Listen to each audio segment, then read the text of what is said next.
Laura Rutledge set to join us. ESPN Plus exclusive coverage of the Broncos and Jags Sunday morning, and they start at 9:30 a.m. Eastern from London. Steve Levy, Dan Orlovsky, Louis Riddick, and Laura Rutledge on the call. And you can subscribe to ESPN Plus. Go to espnplus.com or ESPN, the app. Laura Rutledge, the host of NFL Live, joins us from London. Where are you right now? So I walked down the street from our hotel trying to find a very London-looking background, and turns out I'm in front of a convent. So that made me laugh. I don't think I'll be joining you today, but you never know. You still get that feeling when you're there in London. There's all these jerseys from all these different teams. If you were going to describe the feeling that you have NFL-wise in London, like what's the vibe? They love it. They're so excited to have NFL games here. I think the fandom sometimes is underestimated from the international fan, but especially here in London. And I really have run into a lot of people who, whether it's been me talking about this game being on ESPN Plus between the Broncos and Jaguars, or just sometimes people watch NFL Live over here. So they've asked me about the show. I've been surprised at the interest, to be completely honest. And I think we are expecting a great turnout at Wembley on Sunday. I think they're going to be even more excited as the NFL continues to try to make sure its imprint is felt internationally. Do you have access to Russell Wilson? We're talking to him tomorrow. Okay. Yes. If I gave you one question, what are you asking? I think I want to ask him what's gone wrong in his mind so far, because so much of his quotes, and I think what sometimes has turned people off this year, listen, you can be Russell Wilson the way that we know him to be if you're winning a lot, but I think people would like for him to acknowledge what's going on and where there's a misconnect or a disconnect between him and the coaching staff. And listen, the way the NFL works, we know this. Quarterbacks and high-paid players don't necessarily take all the blame when it comes to moving on from them. It's too difficult to do. So it ends up being the coaching staff that shoulders a lot of that blame. But I would like to know, and I will ask him this question, from his standpoint, why haven't they won more games? And why has the offense looked so incredibly stagnant?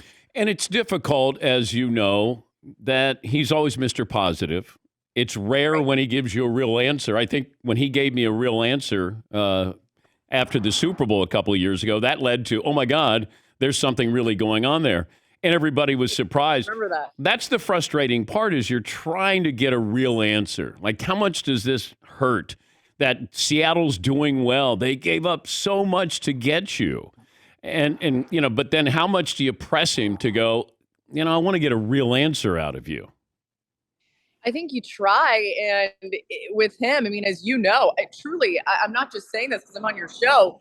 I think that your answer from him about his issues with the offensive line and the front office, that was one of the first times we actually heard him break stride from what we've known him to be for all this time. And so it's very rare that he does that. I don't know what you did that day. It must be because you're an excellent interviewer. But I think that, people would love to see some of that wall broken down. And listen, there are plenty of people that love him the way that he is. Those aren't the loudest voices right now because he has struggled and because this team has struggled. But it's fascinating. It's a bit of a, outside of football, fascinating case study in a prominent figure who is struggling and fails to realize maybe the importance of being candid and a little bit more open with the public. But it feels like it's open season on him. I think it's a little too much. Seattle didn't want to keep him. It's not. It almost feels like the public turned on him. Like, yeah, you wanted out of. Hey, you got what you wanted. But it feels like even the Subway commercials. We're analyzing everything here, Laura. Yeah, I think it's overboard. I think. Listen, he's not immune to criticism and shouldn't be, right? Because that's what happens, to whom much is given, much is expected and all the things. But I think it's a bit overboard. To me, the personal attacks are too much. I don't see the need for that. But I realize that what happens in this world is when you're really successful and when you've had, to your point, you've had the opportunity to go get what you wanted. Seattle said, fine, we feel good about what we have. And in fact, it's funny. I was with them preseason. And we actually felt like they were overzealous in their praise for the team that they had and for Geno Smith. And they didn't look great in preseason, but it's preseason, right? And so now seeing their offense click the way that it is and seeing them play so well, we're kind of like, okay, I think we know why they felt good about moving on from Russ. And that's not even a slight at Russ. I think it's more that they felt good about who they had. So to me, it goes back to, I get it. You got to criticize the players on the field, and that's part of our jobs. But I do think some people have gone too far in some of the personal attacks, and I think that's affecting Russ too. I think he sees more of that than you would expect him to see, and it affects him more. And I'll be interested to ask about that too when we meet with him ahead of this game.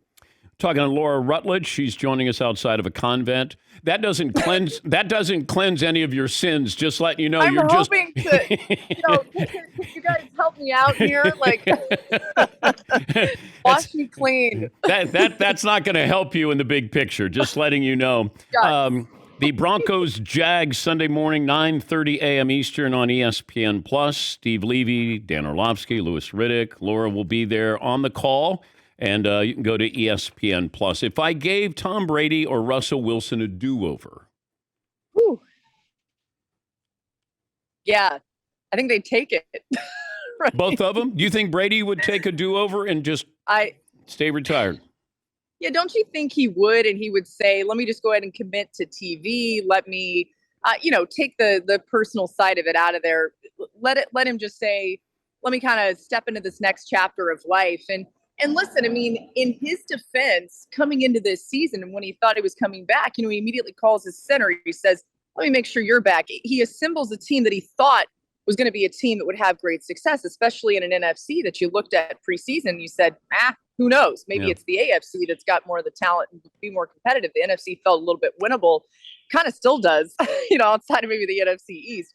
But anyway, and then those guys start dropping like flies, and you expect more out of the run game. You think that Leonard Fournette's going to be more productive. You think you've got the O-line to protect him. And really, he had been so well protected there, and they'd had so much consistency on that O-line that I think we kind of took for granted with this Buccaneers team.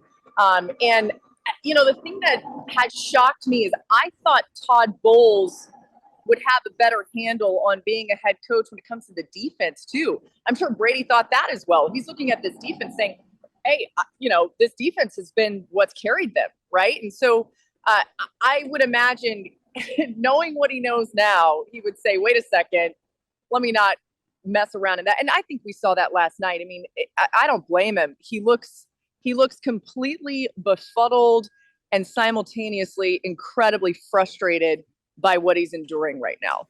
The story of the year in the NFL, not Tom Brady off the field, but what is the number one story to you? I think the number one story to me is some of these veteran quarterbacks we thought would have great success going to different spots and not doing well. I mean, who had Matt Ryan being benched for Sam Ehlinger?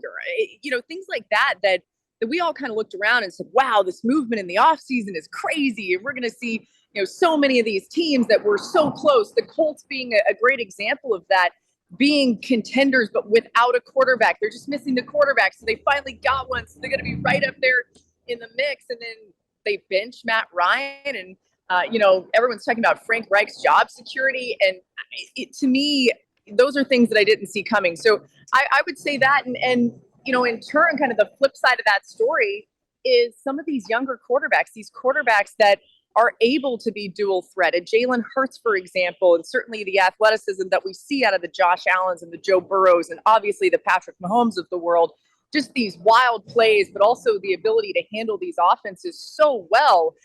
These younger quarterbacks are ushering in a new age. And we've seen the beginnings of it, but I think this year might kind of put a stamp on that with who we see in the Super Bowl and who we see continue to have success. I'll leave you with this very important question. Thanksgiving dinner, you can only invite two. So Dan Orlovsky, Marcus Spears, and Mina Kimes.